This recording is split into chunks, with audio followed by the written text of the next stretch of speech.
So, welcome back to another Friday edition, or Thursday edition, actually, of the Theatres of Dreams Extra Time.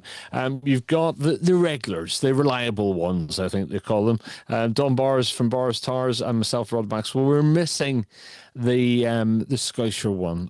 He's busy, and to be fair to him, he's very good at prioritising Dom, isn't he? He is. He likes to think his kids come first.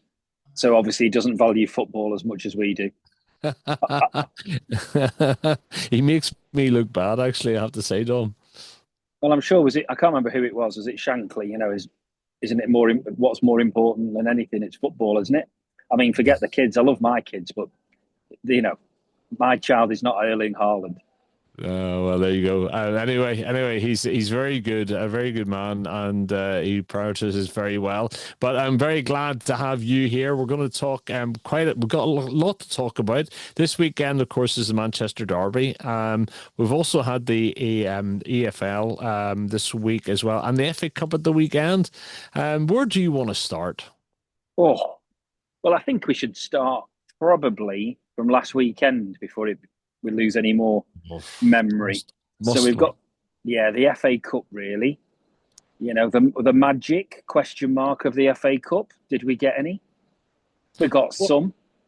I'm trying to. Well, I mean, we obviously went out against Brighton Hove Albion, and I'm trying to forget that game an awful lot. It was Fletcher was in the dugout. Wasn't that right? He was, wasn't he? Um, yeah, yeah, Yeah, he yeah. was. Look, Yeah, yeah, yeah, yeah. yeah, yeah. It was an odd game. I mean, really, it goes back to the game on Saturday, which was what the FA Cup's about, which is Macclesfield Crystal Palace. We've got to start with that. The That's greatest ever shock statistically in FA Cup history. Didn't realise that until after the game. and against the holders as well, of Well, course. what is the chances of that? Crystal Palace have. I mean, this is football. Why we love it.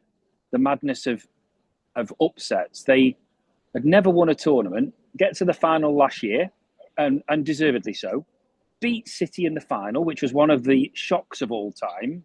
I mean, I was there. They thoroughly deserved something out of it. And then, literally, the first round, as defending holders of the cup, they go to Macclesfield away and get turned over. I mean, they're the lowest non-league team to ever beat a Premiership team, aren't they? It's unbelievable, unbelievable what they've done there. One of the players is a teacher at the local primary school here. Yeah, And he came to school the other day to an absolute hero's welcome. So he did. I saw that on some socials. Yeah, I mean, so they should as well. There was a guy with a bandaged up head. I can't remember his name, unfortunately. Apologies to him, but he was absolutely magnificent. I mean, he made 1,000 tackles.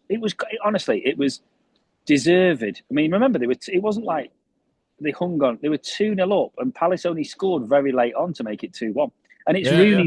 Rooney's brother, isn't it, that who was managing the team. So it was a real big occasion, and the Crystal Palace fans were clapping the Macclesfield fans on the pitch. It was all taken in the right way. I mean, Palace are a good club. Let's be truthful. They took it on the chin well. Yeah, just that's what the cup's about. Sutton United beating, who was it? Tottenham Hotspur years ago, and Wrexham beating Arsenal years ago. I mean, it's been such a long time since there's been a proper upset of that Upset. magnitude.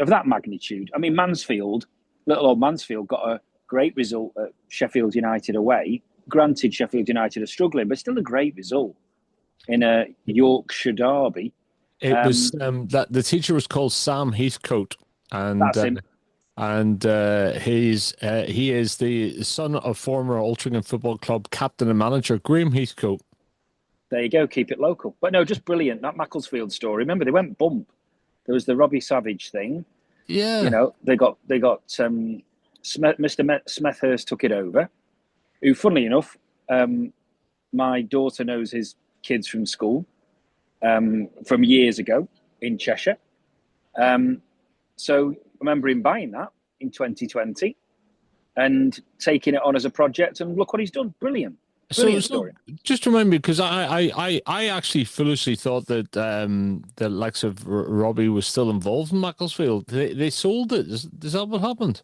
No, no, no. He's been there and he's done it. I've forgotten where he went. Didn't he go to Forest Green Rovers or something as a manager? But he did brilliant. He got there when they were at the lowest ebb in non-league, was director of football, became manager for a bit. But I think why he left, if I'm honest, I'm not off the top of my head knowledgeable enough to know why. But you would assume he'd got other things to do, didn't really want to pursue maybe that sort of career, and was getting a lot of flack every time he went to Mm. an away ground. Yeah. If you watch any of the documentaries, Robbie Savage does get unnecessary flack, but it's just his character. But Mm. they were gone. It was Bury all over again. It's now it was Macclesfield came back as a slightly different name. I believe that they got bought off right move, if I've got that right. I think that was what he said in his interview. He actually bought the Oh, club off right move, got it going again. There's been a load of documentaries on the telly about it. They've had a few quid to do something with it, and but they've done it. They've gone up the leagues, and look, it's just a brilliant story. But that's why we like the FA Cup, isn't it? We upsets it's doesn't happen a lot in other countries. no, it doesn't. I was going to say it's a unique competition, and it went through a period there where it was claimed some of the teams were taking it seriously. You had the whole situation with United and a buy in it because of being Yeah, out in South America, which I think actually the FA should have taken more responsibility for that because they wanted us out there promoting British football or English football, and they allowed that to happen. I think the club took a lot of flack for that, but there's something about the FA Cup. You always look for those fixtures, don't you? And that weekend, that is it, the third round. It's the third round, isn't it? It's always the mm, weekend when the bigger teams join the pot. And what is it? We like an upset. We like the underdog story, don't we? yeah. I suppose it depends as well. I mean, the people who younger listeners will find it odd me saying this. I'm a City fan, so I'm used to being an underdog. Um, yeah, and as a kid, that was what it was all about. And even now, there was a bit of me that quite liked Crystal Palace beating us last year. If you're going to lose to anybody, Aye. don't lose to Arsenal or Liverpool or United. If City get beat, like when Wigan did us in 13, I was going around McDonald's afterwards congratulating the Wigan fans because it's a once in a lifetime stuff that we all bottle and remember as memories of football. So I think you do want it shared around a bit. I mean, look, there was some one-sided results last week as well, but that's sometimes the way the draws go. Mm. The little clubs, what do they want? They want a home tie, or do they want commercially the away tie? So Macclesfield Macclesfield got the plaudits for their result, but you wonder whether Exeter made more money playing at City and getting done 10-1. Do you know? And that is actually one of the important things about the FA Cup and the draw is you can draw a city, you can share that revenue. That sets the club up for a long time, actually. Yeah, there's been a bit of noise around the City one, if you've listened to that as well. That Exeter publicly were requesting that City or asked City for more of a contribution. I think they made a bit of a mistake there. I think they should have kept that off the public forum and they should have just gone and quietly had a word with the City hierarchy to ask for a bit of a favour. I'm sure they would have got one. Yeah, But to do it publicly, I don't think City's that type of club. I don't think any football club that's monumentally richer than a lower league team wouldn't want to help out. But to be asked publicly is not a great look. So, no, not the you way to know, handle it. I mean, I was there, they brought a great turnout, about something like about 7,000, 8,000 of them. Remember, the home gates are only six. So they brought more than they do to a normal game. I think Exeter was empty as a town. And yeah, it was brilliant. They made the effort. Bit of a shame they didn't really have more to sing about. They actually had a chance at 0-0. Great header, which was saved brilliantly, and then they scored an absolute worldie at 9-0. But they just got done over by City on that day. It The- reminded me. It was bizarre. It was exactly the same result as Huddersfield Town. I think it's the biggest ever um, gap difference, whatever the phrases you want to use. 10-1 is the highest score. is it Uh, really? yeah, and City had it in 87, November 87 against Huddersfield Town. I was there. That's how old I am. I was just 15, and so I waited until the end because people were wanting to leave around me, including one of the guys I went with. They said, "Oh, 82 minutes, it's done. Let's beat the traffic." I went, "We're going nowhere." I said, "If it takes us a long time to get home tonight, I don't care. There's a chance here that we might score 10. Never take that for granted in any level of football. These are the things that go into the history records, and you want to say you were there and you Yeah, saw it. yeah. Don't leave the ground early when something might happen." I'm looking here at the old result on Friday night, which was really good, was Wrexham winning on pens against Forest.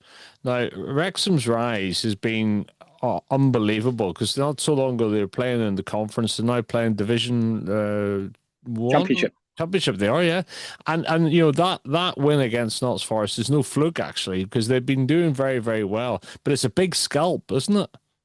Yeah, look, the gap between it used to be that the old second division, I would want to call it the championship now, if they got a game against a premiership team, it could be quite even. Whereas in recent years, the gap's been a bit too big, really, mainly. It's not very, very rarely is there an upset. And that's a great result for Wrexham because Forest are, I know they're struggling in the league, but still a good Big side. club, yeah, yeah. Still a good side with some great players there. So no, Wrexham's journey is obviously well documented again, a bit like Macclesfield. We're just talking about the clubs with all the documentaries here. Um, Yeah. but they have got a load of money, but you don't go through that team. And let's be truthful, we don't know those names as a No, non-Wrexham fan. One or no. two, there's one or two, but they've done brilliant. And again, that's what you want is some of the Premiership teams getting knocked out. And the other thing, the FA Cup can go against you as well, Dom. And what I think about it is Tottenham losing at home to Villa. That will not have helped their momentum or their positivity, if you like. No, no. I mean, they got Villa, so let's be truthful. That on paper is not a shock. It just is. It's just a more pressure on Tottenham as a club and the manager. That's what it is, Exactly. more pressure. But on paper, you look at that and go, well, why wouldn't Villa win? Villa are No, no. absolutely flying. But you're looking for a feel good factor in the cup when you get knocked out early. I mean, we have to talk about United. I'm sorry to do it, but Oh, you really needed a result there for the feel good factor. Whereas now, the first thing that got announced afterwards on media, and I didn't know this is now the least amount of games that Man United will play in a season since 1917, I think it was, or something crazy. it's something like that. We've got less to play for now. Yeah, it's the number of games. To be honest, I'm because of my memory, the game, it takes me a while to warm up and remember the game. But the fact that Welbeck got the winner for them and he looked, he looked immense, he looked like a proper striker there. Shea Lacey going off in 89, that was really unfortunate. I just don't think we were at the races at all. To be honest, I'm struggling to remember the game. Even though I was there, obviously. But It was, yeah, look, it was. I mean, we played Brighton, got a draw in the week. Um, I watched the game, and obviously, as a City fan, I was looking for an away win, but I couldn't believe how open you were in the midfield. And I know you're missing a few lads, and Bremer's missing, and all of that, but there's enough quality out there, right? Brighton are no mugs, but my goodness, if Brighton had just actually played the right ball in the final third many times, you could have got really embarrassed, really embarrassed. But look, it was deathly quiet apparently straight after the game because it was just the sense of wow, you're out of both cup competitions in the first round, and I mean, look, to say you got nothing to play for, I think is slightly harsh because oh, absolutely. there's United have still got Europe to chase, and is it a big ask? Yes, but they have got something to play for, let alone their own careers. But as a cup winning stuff, again, I think sometimes it's nonsense. Were you really going to win a cup this year, really, or a trophy? If you can get into the top 4, 5, 6, that's progress, isn't it, from last season? Well, I think I said on Wednesday's podcast that this result for me was on the players. that they needed to pick themselves up. And you look at the starting lineup; it wasn't a bad starting lineup. We are light in a way, and but we are missing the two guys from the African Cup of Nations, which only two players, but we are missing them. But we just didn't look we just didn't look at it, and it's I, it just was really disappointing. And I didn't see I wasn't critical of Fletcher or anything else. It was, for me, it was about the players wanting it and the players being hungry enough and the players dragging themselves through the game. And I might be completely wrong in that. It could be something else that's much more tactical and wasn't spotted. But they matched us like for like in terms of formation as well, and we just weren't at it really. We've had this conversation before, though, that when you're up against a really big team, you're defending like Trojans and hanging on in there and then breaking with quality, you do okay. And when you play a team that you've got to come out a little bit, you get picked. If they could have picked you off so much easier. And actually, the best positive element was the little cameo from the young kid who came on, Lacey, Shea right? Lucy. Because he looked like he had the bit between his teeth, and he was the only outlet ball, more than Kuna. Sorry, he was, but Yes. then he gets himself sent off, and he's apologised. And should he have done it? Of course, he shouldn't. But also, I do think the referee could have just give him a come on. He could have had a word with him, couldn't he?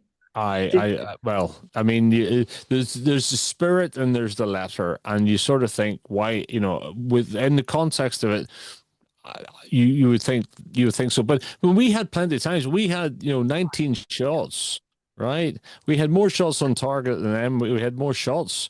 We're just not ruthless enough. We're just not at it at all. And then the fact that Shea Lacey comes on, and what he did really done was he played without constraint. He Yeah. played with a freedom. And he just took the ball and he ran and he was making opportunities. And I've criticized this team enough really, but there doesn't seem to be much man management on the pitch at the time, and there's no leadership either. I'm sick and tired of seeing them concede a goal and then traipsing back to their positions for kick-off again. You don't see anybody grabbing them or shouting at them on the pitch. Not the manager, just themselves, leaders in the team, and that team with you look at that team. You got Cunha in there, you got Fernandez, you got Mount, Sesko, Ugarte, Menu. That team should be able to put up more of a fight against Brighton Hove Albion. No harm to them, but they were well organised. And Welbeck, it was somewhat ironic to see Welbeck and his big frame and powerfulness, do well against us yet again. But He's had a great career, that lad. Great career. I'm not saying he should have stayed at United, because I think he would always have been a bit part player. But what a career he's had. He moved to Arsenal. Moved to Arsenal at the time for 16, 17 million, I think it was. Which was a reasonable amount of money back then. Wasn't bad. But what is he now, like mid-30s, and I think he's 33. And he's still in the top 10 goal scoring charts. He regularly scores. He comes across as a nice character. He got a good applause from the fans when he came off. Do you know what? He's just one of those likable. I mean, it's very rare to have a likable United player, But I think he's a good lad. I think he's a good athlete as well, and he's quite skillful on the ball for a big guy, But he's looked after himself really, really well. But anyway, I mean, for us now, the circus continues. I'm pleased that it wasn't Ollie that got the interim job. But it's going to be interesting to see what happens, and in a World Cup year, who they go after. I mean, I'm just on the United thing. I'm hearing more and more people turn around and say they want oh goodness, the Italian coach, what's his name? Coached at Everton and was at Ancelotti. Ancelotti. Yeah, 63. He's 63. He's got the shoulders to. We mentioned this last week actually, and he has the obviously experience. He is royalty of a manager, and he handled Real Madrid, so he can handle United. Yeah. Those two clubs are really difficult to manage, and Fergie had the shoulders. It's not just being a good coach; it's having the mentality and the strength to be able to just hold the whole jigsaw puzzle together. So I think Ancelotti would be a good move. But is it? Look, I think United have probably done the right thing. Caretaker it now. Don't panic and go and get Maresca because he's available, or on the phone to Jabi Alonso the day after he's got the push at Real Madrid. Not saying that neither of them might not be the right manager, but don't just jump. If they're going to get it right, if ever, then they need to give themselves. Michael Carrick's done a good job at clubs like Middlesbrough and stuff like that, so he'll hold it together, and then just try and see who's available. And I really do think if I was the United board, I'd be going for Ancelotti. I would be. I think it would be a good shout actually, and it wouldn't. You're not talking long term, but at No, 63, 64, he's still got 6 years at least in him. And he looks a lot older than he is. He's one of those characters, maybe because he's been around a long time, whatever.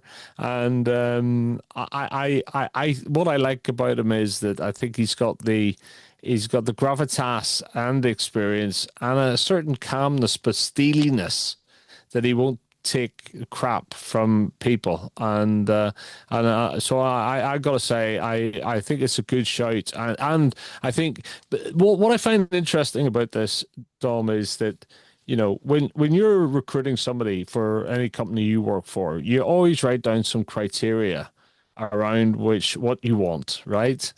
And football's one of those things that people just bound names around, and you turn around and say, well, actually, what's the first thing you're looking, what are you looking for before you come up with a name? Because it's almost like the same names all the time.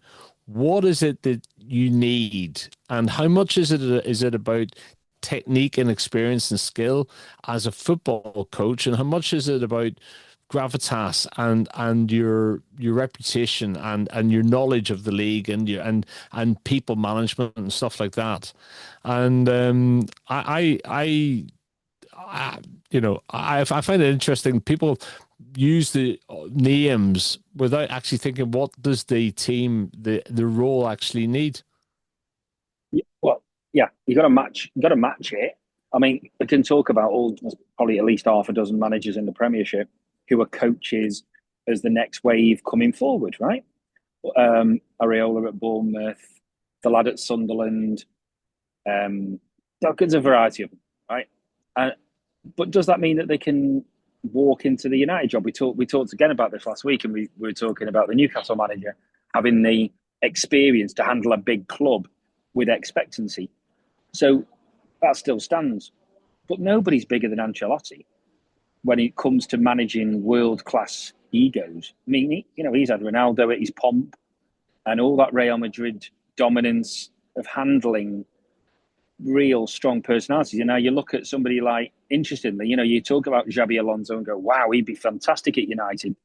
Did you see the way he was treated on after they got beaten in the Super Cup last week by what's he called, Mbappe? Right? Sorry, the disrespect was ridiculous, and he went the next day.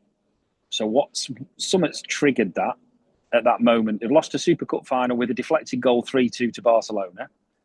The second in the league, granted the trailing, but that all came from a tiff on the side of player power. Yes, and and And and it's there's a club that's dominated by player power, isn't it? You can't be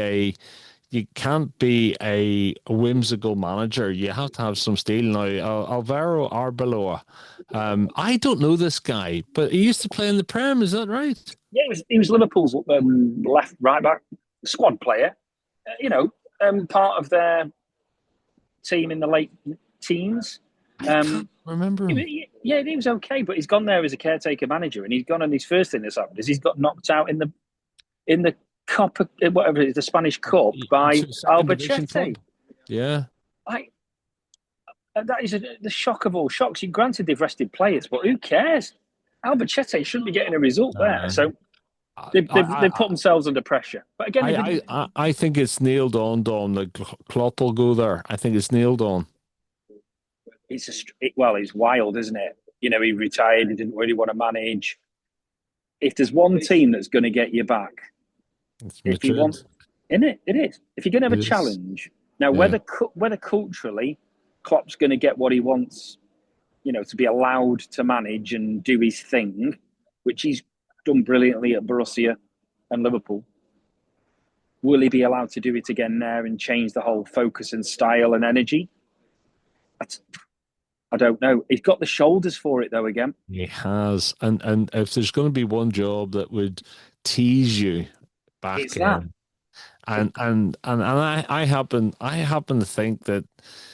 I happen to think that this there's maybe it's me, but I happen to think that there's been an element to which his game plan all along has been to almost take a sabbatical, right?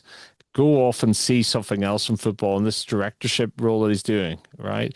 Waiting for the right job to come up. And I think if they put that in front of him, whether they do or not, it would be interesting. But if they did, I think he would absolutely accept it, you know? Well, Richard wouldn't appreciate me saying this, but it's an upgrade, isn't it? It's an upgrade from Liverpool, and that's not detracting from Liverpool, but it's always an upgrade for Real Madrid. It's an upgrade on most teams in the world, though, I isn't know. it? I think every team. I think it's every team. But If you, we've touched on this, but what is it? Is it their football history, or is it even more than that? Dom, what do you think? yeah, it's the history which has created this brand.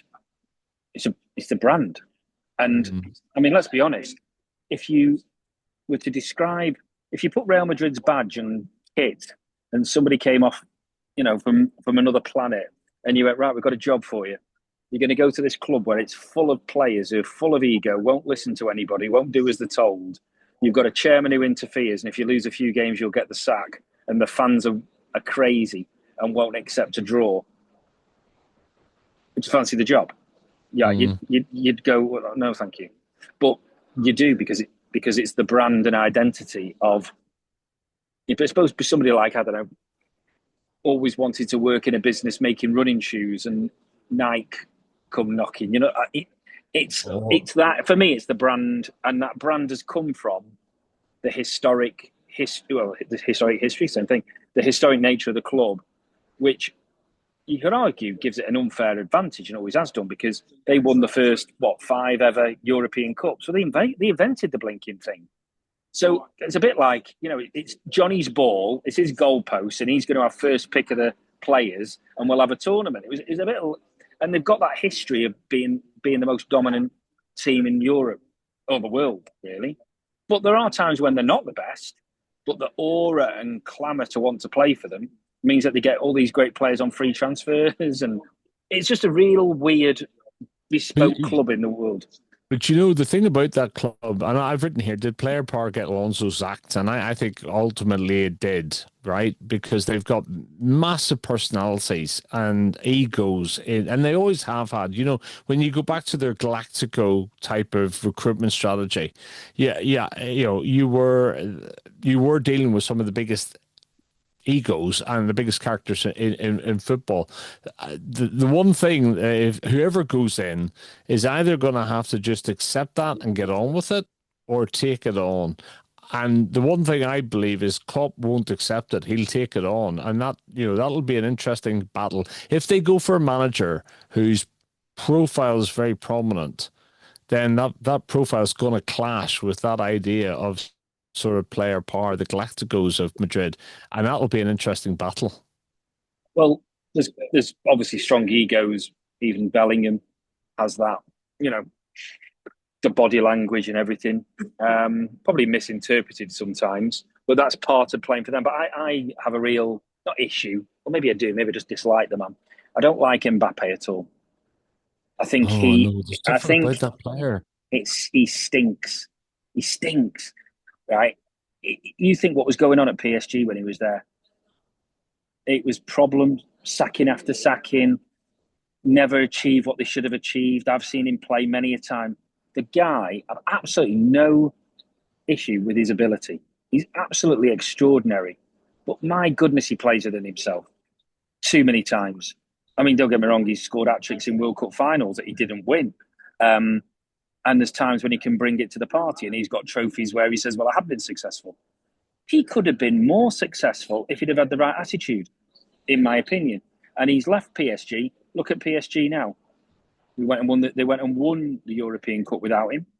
I know he's won stuff at Madrid, of course he has, but I think at times maybe me and you could win stuff at Madrid, Rod. Right? So I just think he for me smells like he causes a lot of the problems, and Klopp might even have him out if he either plays But ball or he's out. well, here's the thing you think about is he's only 27, right? And he's still got a lot of football ahead of him. And actually, the right manager might manage to get Mbappe playing at the level that his talent deserves, and maybe that his head thinks he's already playing at, but in some ways that there's a player who could do with a coach that really shapes him because he's got too much football in him left to play. But I felt for a while like Mbappe's stars drifting. It's almost like he's in his 30s already because he isn't. I don't know. He's a great talent, but I almost feel like his profile's waning a bit. Maybe I'm completely wrong there. I agree. He could have been an R9. He could have been up there. He really could have been up there with the Ronaldos and maybe the Messi right category. And he will be down as a great, but I don't think he'll end up with a statue in the Mm. same way that other players would be remembered in 20, 30 years. He'll just be, oh, yeah, he's good. But instead of, he'll end up, I don't mean this disrespectfully to Benzema, but he'll end up as a Benzema level, in my opinion, when he I, could have been a Platini, you but know? there again could be, I wonder whether coaches these days look at that situation and think, I can really make him. I can do something with him. Now, the alternative that to that might be, I don't trust these players to actually commit to me if I do that. So I'm not going to do that. I'm not going to commit to the player. I commit to the club, but I'm not going to try to, commit to a player. But there is a player who needs a coach that really brings the best out of him, and they work together, not against each other. I agree. Again, in modern football, if you look at the teams that are the most successful, it's the culture of team effort on and off the ball. That's what ultimately trumps the skill levels of individuality and brilliance, which is what Mbappe has. Because the PSG team, they run, all the little ball players running everywhere. City have done it for ages. Liverpool have done it with incredible energy and work rate. Arsenal right now, whether you like the football or not, there's an incredible appetite off the ball and togetherness. And you never feel that an Mbappe team has that off the ball effort and togetherness. And I do think he's the consistent problem in it. But he could be sensational. Could be. I'd Let, rather have let, Bernardo Silva. I'd rather have Bernardo Silva than Mbappe all as day he long. is now. Yeah, Yeah. yeah, I know what you mean. I know what you mean. But it's yeah, he's the sort of player you, if your kid came and said, I want to put a number in the back of my shirt, you sort of don't want him to have him. It's a weird one. Let's go back to the league because let's talk Yeah. about Villa for a minute because we've kicked ourselves recently by saying we're not talking enough about Villa. And if you look at the league, it's really quite interesting. Apart from goal difference, they are with you on number of wins, draws, and losses 13, 4, and 4. You've scored obviously a lot more goals, and they've conceded more. And it's actually you've scored 12 more goals than they have, and they've conceded 5 more than you. But in some ways, you would turn around and say there's not much splitting the two teams in terms of points. You're both on 43 points. I think we've been possibly guilty of not talking enough about them and talking up their season. But we have said in the past that they are a giant of a club that's been dormant for too long, and suddenly it's coming together. What do you think of Villa at the moment? I know. I think they're great. They're great to watch as well. There's always a team, isn't there?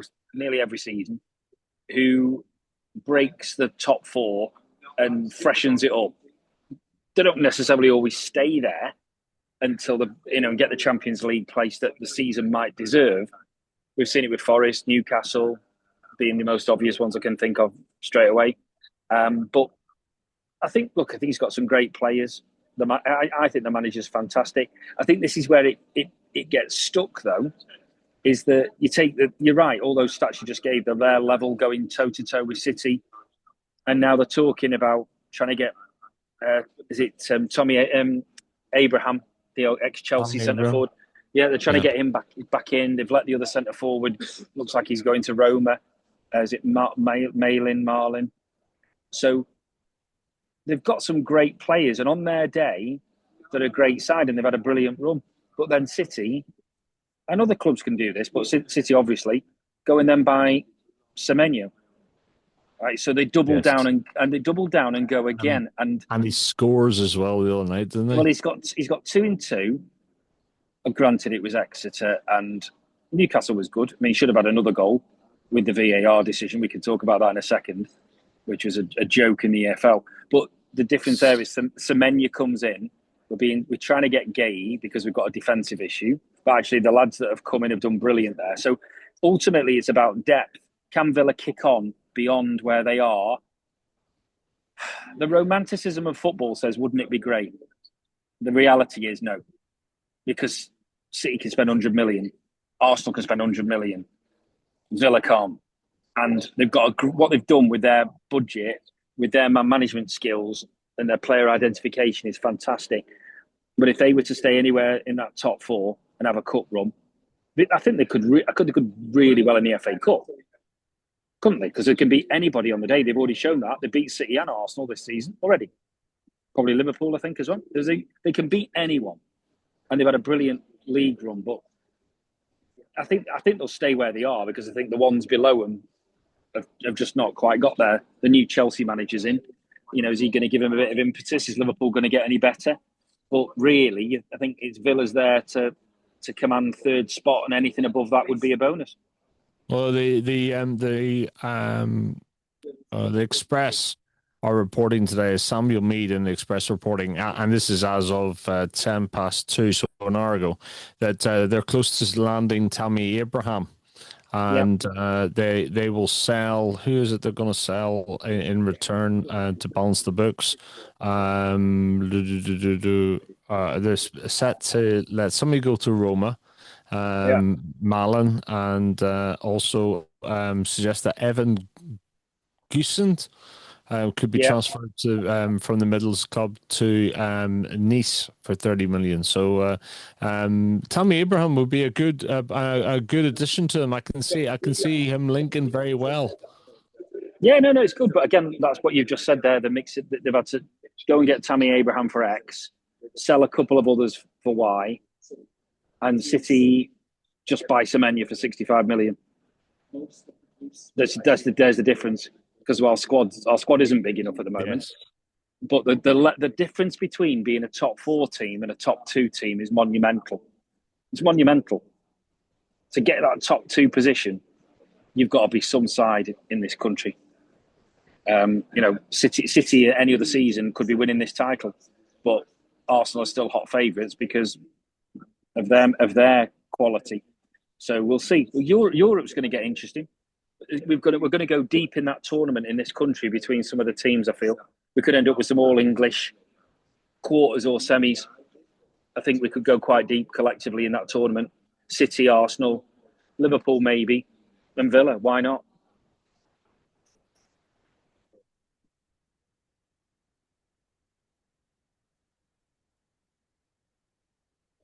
Sorry, Dom, I lost you there. You were saying we could go what?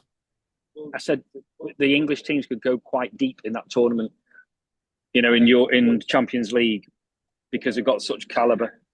But I do think that, you look at the Semenyo edition at City and I don't think they've finished yet. I mean, we needed him.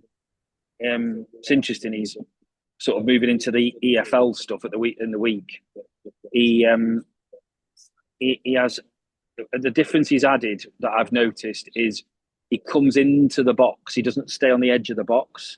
He almost plays as a winger, a bit like Sterling did for City, so impactively. But he likes to ghost in and gamble. So it means it's not just Haaland. That's what I noticed in the Newcastle game. But there was a point where there was him and Doku I on the mean, wing.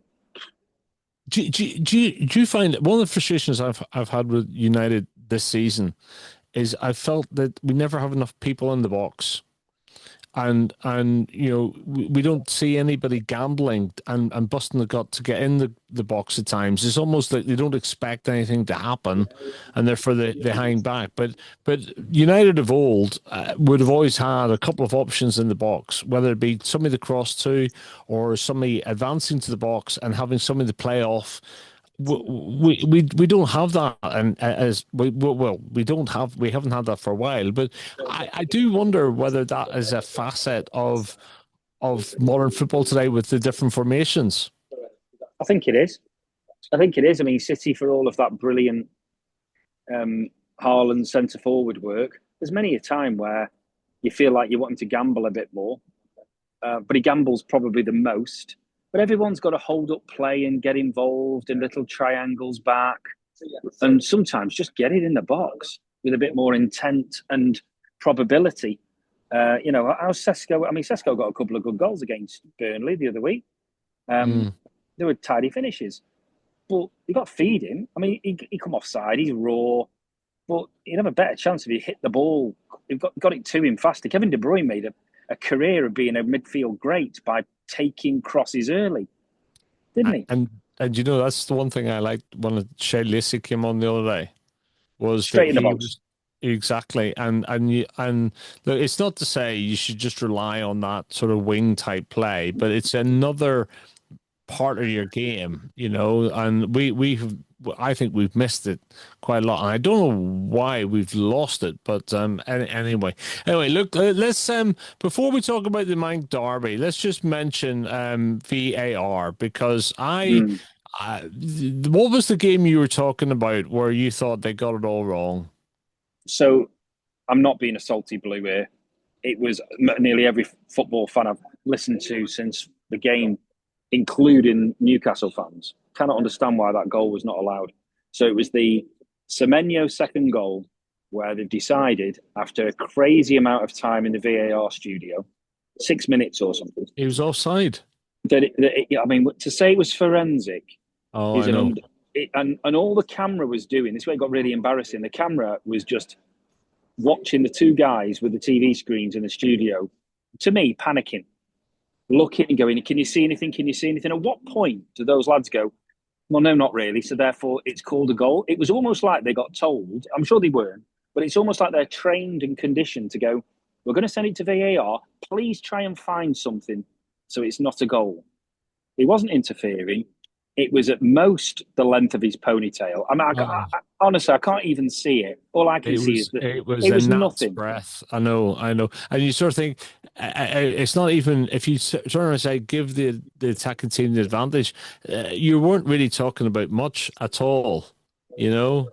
It was a very poor decision. It took too long, and the fact that I listened to this yesterday that they took that long doing it. They told the referee to go over to the monitor to have a look as well, which was going to happen. And we were just hoping that the referee would see sense and go, I've had a look, there's not enough there, it's inconclusive, the goal stands. He didn't look, he looked at the maximum 30 seconds. So they spent ages looking at it, but no, he's decided in 30 seconds to change his mind. Honestly, it was just a farcical process. And then bizarrely, there was a goal last night scored by Ben White for Arsenal against Chelsea.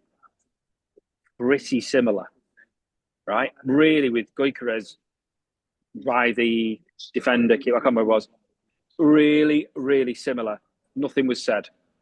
Rightly so, Yeah. by the way. Rightly so. So it's back to inconsistency. Is VAR working? I would argue that I definitely want to see obvious errors corrected.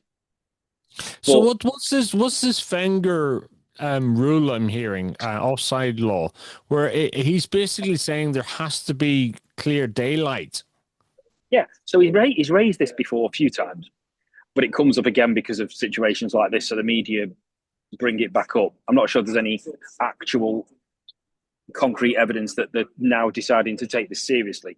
But I thoroughly agree with it, which is basically that instead of the magic line, this foot being slightly over, the whole body can be over as long as you've not broke the line where there's clear daylight between you and the defender. So if you've got a limb that's still onside, but your body is offside, as long because there's no clear daylight, you are onside basically.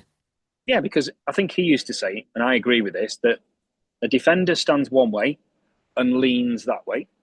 The centre forward is that way and leans that way. So just naturally, they're not in two parallel lines. They're like that, right?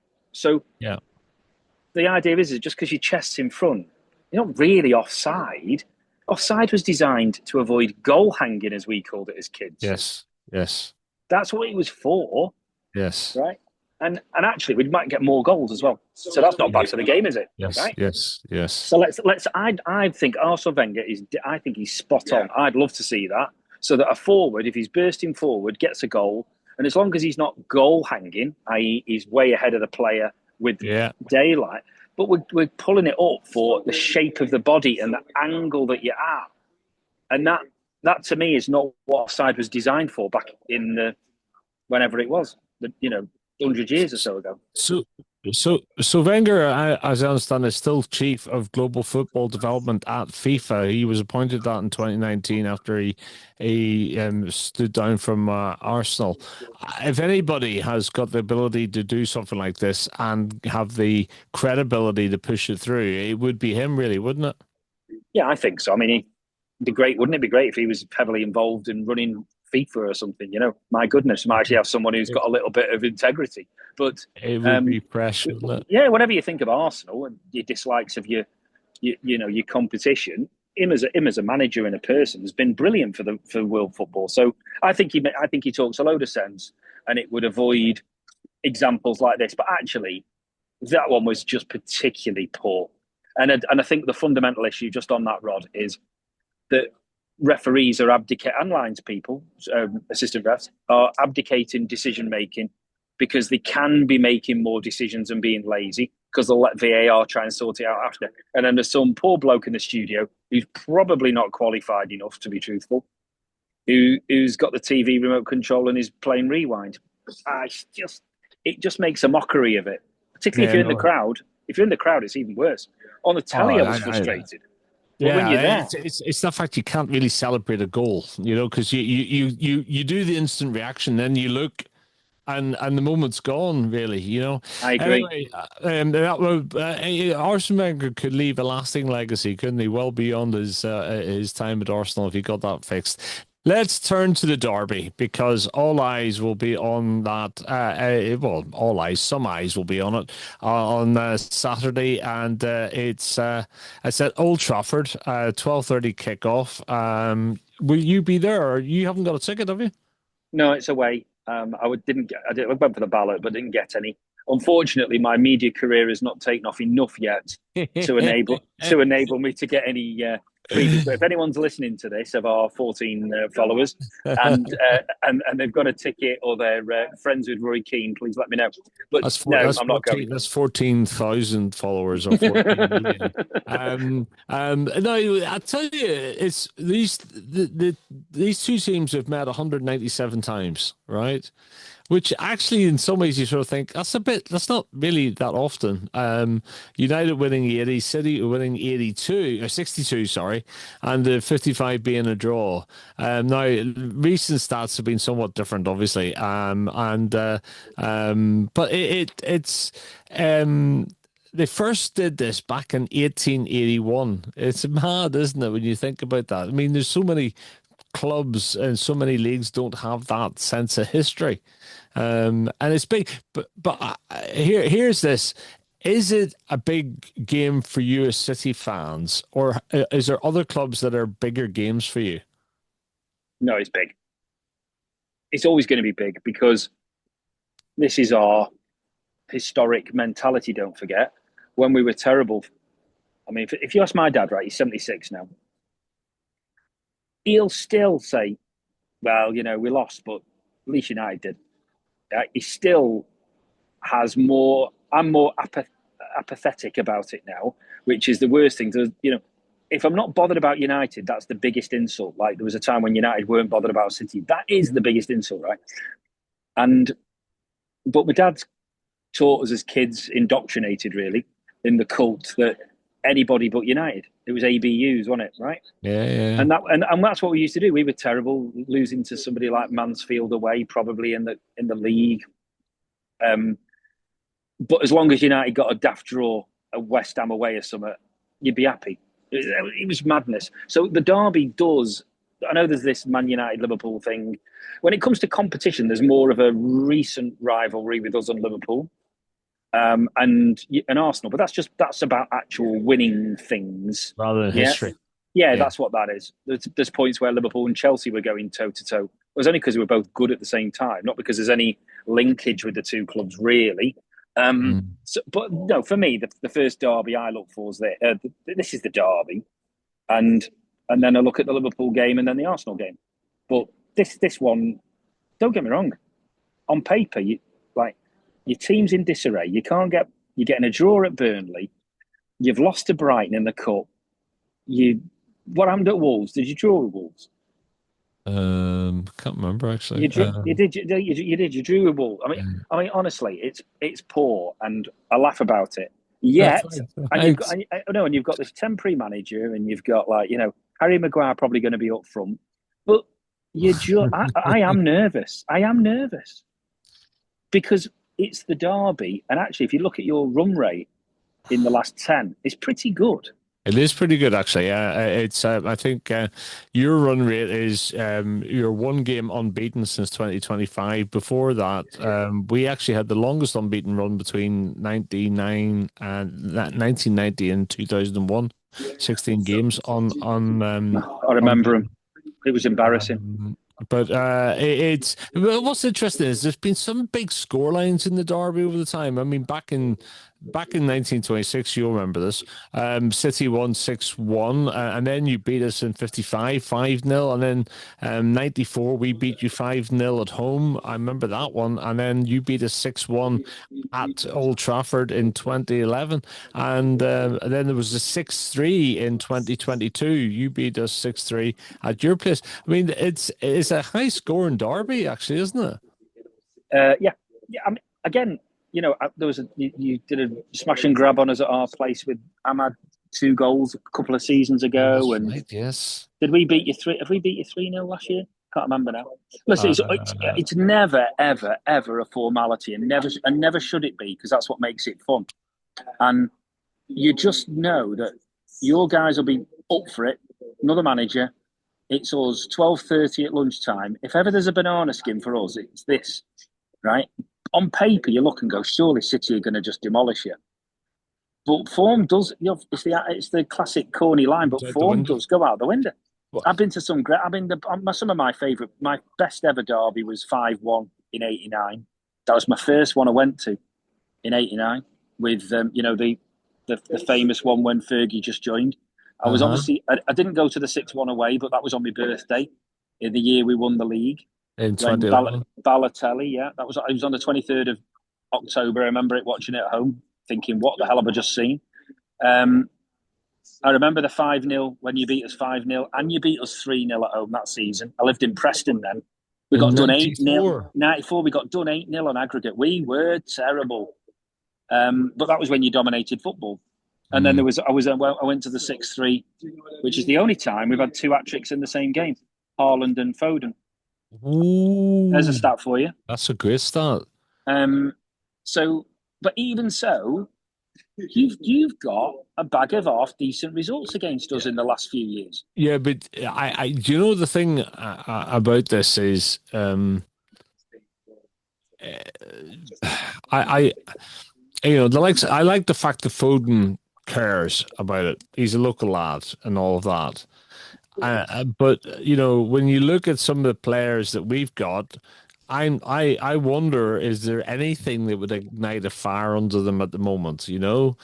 Because that in itself can matter. I mean, that's why Harry Maguire at the moment is so popular, because when he steps out on the pitch, he looks like he cares. And it's a bit sad, really, that you're cheering Harry Maguire at his stage in life just because he cares. But actually, that matters.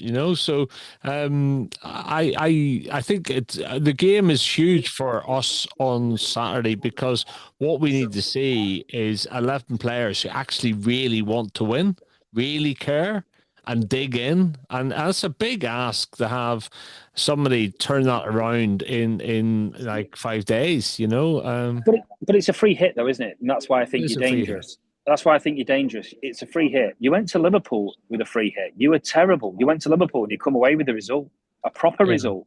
So yeah. if you have a low block against, I feel like I'm a United fan here, but if you had a low block against us, we're a bit slow, bit lethargic, not quite at it. You put any of them new centre backs of ours under a bit of pressure. By I must stress, they've been excellent the last week. I mean, we've had Kushnoff and the new lad Max Lane. I want to talk about. I just need to drop on him. Wow. Now, don't get me wrong. His first game was Brighton away. Then he played against Exeter. 2 weeks ago, he was on loan at Watford. Less than 2 weeks ago, he's turned up because everyone's injured. He's never kicked. He's never played a game for us first team. His debut is against Brighton. Granted, it was 1-1, but that wasn't his fault. He had a very good game. Then he goes and plays against Exeter and was fantastic and scored a goal. And then he was absolutely magnificent away at Newcastle, Eamon Kushnoff. So can you put those lads under pressure? And it's going to be one of them where United need 3 shots, 2 goals. But it can happen. It can, Okay. it can happen, but that's where you've got to go in. This is my blue tinted upbringing. You've got to go in as an eternal optimist. Otherwise, what's the point in supporting your team? But City are hot favourites on paper. We will be trying. But my goodness, honestly, I would just be relieved to win. If it's a cricket score and we embarrass you, brilliant. But Oof. we need the points and we need the bragging rights. You do need the points, and it could be Arsenal's day, couldn't it? But yeah, it's do you know, maybe this is one of the good things from our season at the moment, is you just don't know what United team's going to turn up. You go to Old Trafford, and I sometimes don't know what to expect anymore. And it's a bit like putting your hand into a box of Quality Street and not knowing what color you're going to pull out. Um, If you, listen, if you'll be loud. We've got to handle the first 20 minutes. If we handle it and say if we get ahead 2-0, say in the first yeah, half an yeah, hour, yeah, yeah. right, then it's going to get toxic. Yeah. Yeah, well, it But could do. you It don't could know. do. Well, look, we will know by just after 2 o'clock on Saturday. I am looking forward to it. I mean, Christ, I don't know if I should say it because it's been such a difficult season, but it'll be interesting to see how he sets them up. I'm going to be interested in the body language on the sides as well. What Carrick's like, because Carrick's quite a understated figure. He isn't Mm. somebody who gets really emotional, emotive. But it'd just be interesting to see what goes on there. It'd be interesting to see how he sets the side up as well.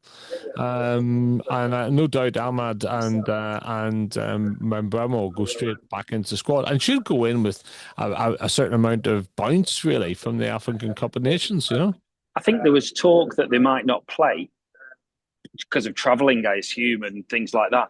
Can I be honest? I think you've got to That's just chuck them. You've got to chuck rubbish. them in. You've got to Rubbish. chuck them in. You do, you It, do. Well, here, look, we might need to do an emergency pod next week, depending upon the outcome of the match. But as always, good to see you, Dom. yeah, I, I always a can't, pleasure. I can't say enjoy your Saturday, but I just hope it's a good game, a good spectacle. We're not listen. You don't enjoy derbies. That's the last thing you do. Is enjoy. You only enjoy them if you're 3 or 4 nil up. Um, True, true. I mean, honestly, that's not what this is. But Let battle commence. So let's see what happens. That will commence, and let football be the winner, Dom. Oh, in that case, we're going to win. Right. Right, good to see you. Have a great weekend, and thanks Take for your care. time. Take care. Anytime. Bye. Bye.